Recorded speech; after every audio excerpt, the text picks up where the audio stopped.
चलिए फ्रेंड्स, देखिए हमने लास्ट अभी अपने इलिस्ट्रेशंस कंप्लीट कर लिए थे। अब देखेंगे हम अपना प्रैक्टिकल प्रॉब्लम्स का क्वेश्चन नंबर 1। क्या बोलता है question number 1?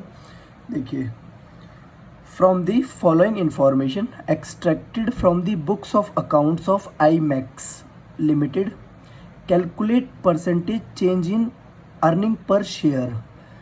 Earning per share में परसेंटेज चेंज निकालना है अगर सेल्स में चेंज हुआ है कितना, 10% से। And fixed operating cost question में गिवन है हमें 1,57,500।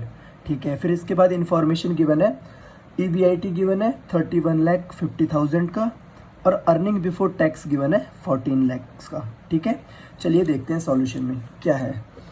देखो, मैंने आपके लिए लिख लिया है यहाँ पर परसेंटेज चेंज इन EPS निकालना है हमें। ठीक है, और हमें दे क्या रखा है इन्होंने, सेल्स में कितना इंक्रीज हुआ है वो दे रखा है बाय 10% से। चलिए, फाइनेंशियल लिवरेज हमें पता है क्या होता है। फाइनेंशियल लिवरेज होता है हमारा EBIT upon earning, EBT earning before tax. ठीक है, तो क्वेश्चन में हमें क्या गिवन था, earning before interest and tax given था 31,50,000 और अर्निंग बिफोर टैक्स गिवन था 14 lakhs। तो इन दोनों को डिवाइड करके क्या आएगा, 2.25। ये क्या आ गया हमारे पास, डायरेक्ट फाइनेंशियल लिवरेज। अगर आप डायरेक्टली देखोगे तो क्वेश्चन में हमें फाइनेंशियल लिवरेज गिवन है। ठीक है, फिर उन्होंने क्या बोला है, चेंज निकालना है हमें किस में, EPS में और सेल्स में। मतलब चेंज निकालना है हमें EPS में, लेकिन उन्हें सेल्स दिया हुआ है हमें।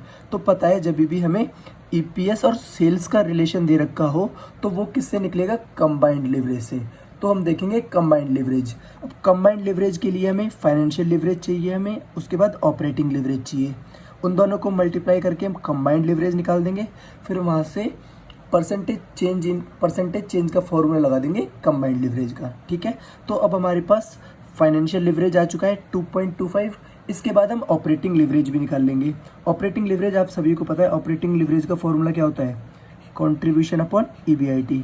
कॉन्ट्रीब्यूशन क्वेश्चन में कितना है, कॉन्ट्रीब्यूशन क्वेश्चन में गिवन नहीं था, ये हमने निकाला है। कैसे, देखो कॉन्ट्रीब्यूशन क्या होता है, EBIT में फिक्स कॉस्ट प्लस कर देंगे तो कॉन्ट्रीब्यूशन आ जाएगा, या फिर इसको ऐसे बोल सकते हैं, कॉन्ट्रीब्यूशन माइनस फिक्स कॉस्ट। जब भी हम इनकम स्टेटमेंट बनाते थे तो उसमें क्या करते थे, contribution minus fix cost equal to EBIT, या फिर ऐसे बोल लो इसको, contribution equal to EBIT plus fix cost.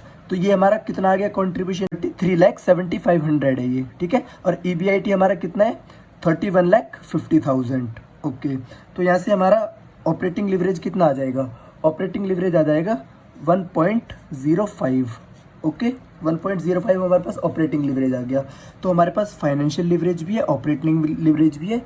इससे हमारे पास क्या निकल कर आ जाएगा, combined leverage. Combined leverage degree of operating leverage और फाइनेंशियल लिवरेज को मल्टीप्लाई कर देंगे 2.25 इंटू 1.05 को, तो ये आ गया हमारे पास 2.3625। ठीक है, चलिए अब हमारे पास दोनों आ चुके हैं, फाइनेंशियल लिवरेज भी, ऑपरेटिंग लिवरेज भी। इससे हम क्या निकाल लेंगे, अब DCL का फॉर्मूला लगा देंगे इसमें।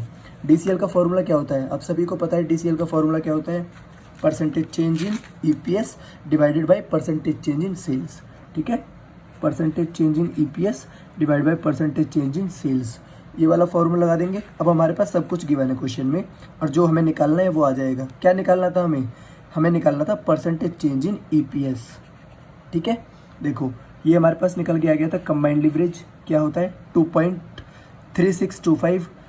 सेल्स का जो चेंज था वो दे रखा है हमें 10% जो इंक्रीज हो रहा है। अब इससे हमारी यही निकल कर आएगी जब इसको हम 10% को यहाँ पे इसको मल्टीप्लाई कर देंगे तो।